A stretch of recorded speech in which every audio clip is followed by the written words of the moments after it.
Невреме какво што досега немаат видено, вака ја опишуваат локалните жители природната непогода што го зафати Халкидики. На улиците апокалиптична слика, урнати куќи, искорнати дрва, превртени камиони. Најмладата жртва е 2-годишно дете од Русија. Животот го загубило заедно со неговиот татко, откако врзнив паднало дрво. Мајка од Романија загинала пак заедно со незиното 8-годишно дете, кога силниот ветер урнал покрив врзнивните глави во ресторан во Неа Плаја. Додека постар пар од Чешка го загубил животот, откако нивната приколка била турната од невремето. Меѓу загинатите е и рибар, чие безживотно тело било најдено во Неа Каликратија.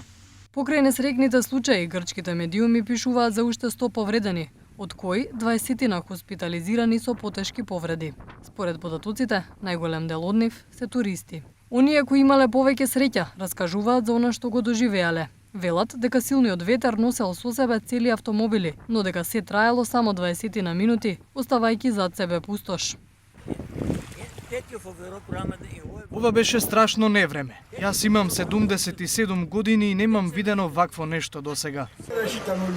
Ветерот ја направи целата штета. Дождот не беше ништо. Толку беше силен што ништо не остана на своето место.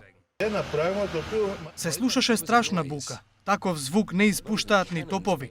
Излегов да си ги побарам децата и дождот го чувствував како камења да ми паѓаат на грбот.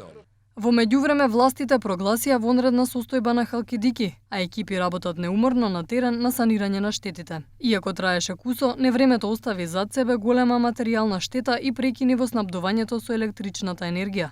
Метеоролозите објаснуваат дека ова се многу необични временски услови во време од годината, кога температурите во Грција достигнуваат и до 37 степени Целзиусови.